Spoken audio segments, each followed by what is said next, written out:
Hey, what's up? EDF 44 coming at you with another video. All right. Had nothing to do with the Lakers, but I just got through watching some highlights, and the Miami Heat versus the New York Knicks was kind of a interesting matchup to me because if you follow me a lot, you know I'm big on the youth movement. And even though, my natural inclination is to say, oh, you should have been playing the youngsters the whole time, I think the truth is um, you got to allow young players an opportunity to get stronger, grow into themselves, come along slowly. And I think the Knicks have done a good job bringing Quickley and Grimes along slowly but steady. Uh, and right now, it was those two players that got them back in the game against the Miami Heat on the road, basically winning a game that they had no business winning.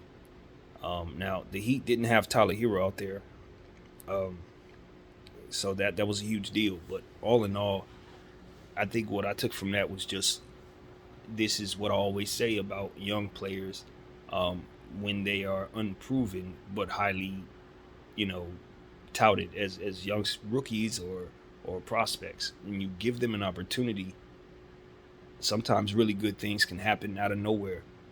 Players you have never heard of because they're rookies doesn't necessarily mean that they won't be the stars of tomorrow, and they could tap into that ability at any moment and turn a team that isn't any good into a very good team for one night.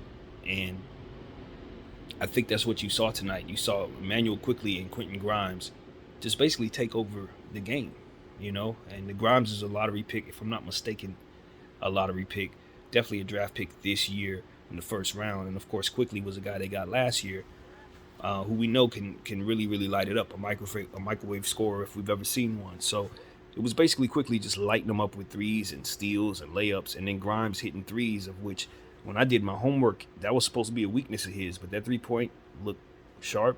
He has a nice gooseneck on his form, and that's a defensive player. So if he could stretch the floor in his early development, look out, because Grimes is going to turn into something for the Knicks. So you could just see, like, if the Knicks do what they're supposed to do in terms of giving those two guys much bigger roles next year, obviously keeping RJ Barrett.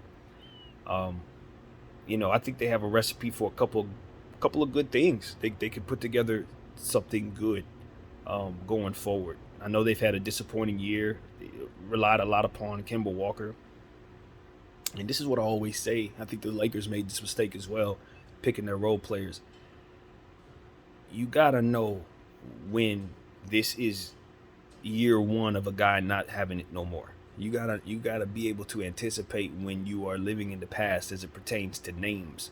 Kemba Walker was a guy who pretty much was done being a star player right before he left the Charlotte Hornets.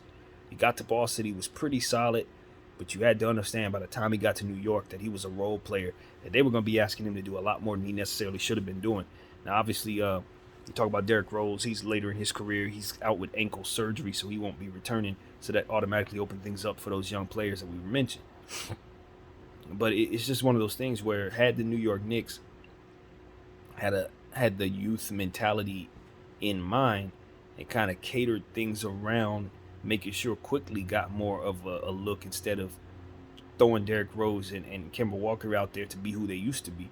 If the Knicks would have had the youth movement in mind, with they'd probably have more wins. Now, granted, like I said, bringing people along slowly makes a lot of sense, so I don't want to take it too far, but I just feel like going forward, I really do believe that going young for most teams is probably going to make more sense than going the old way, the old vet way.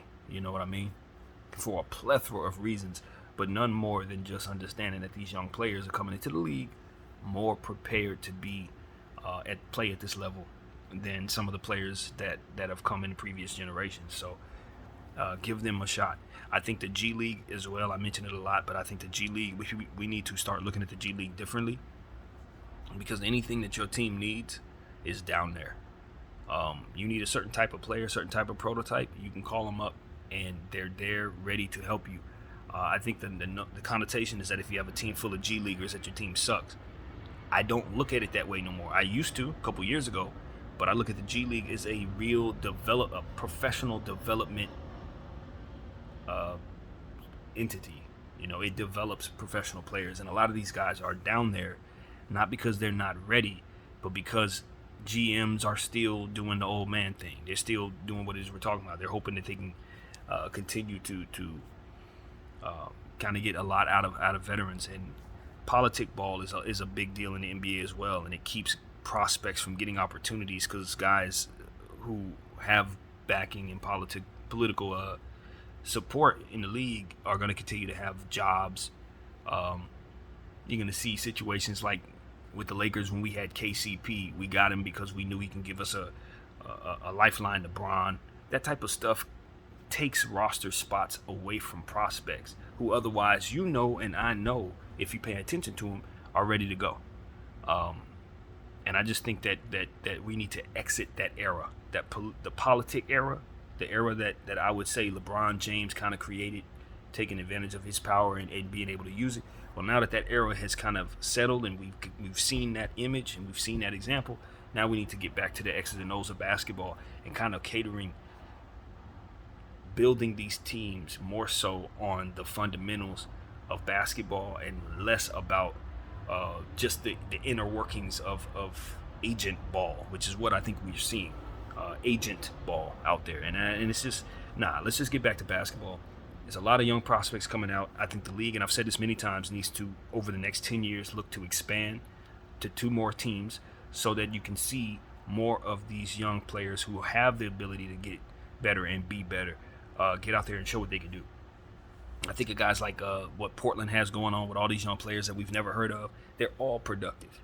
They may not be coming together to make a great team right now, but you can best believe they've got about 4 or 5 role players that they've discovered on their team just out of this going to the G League and looking for young players.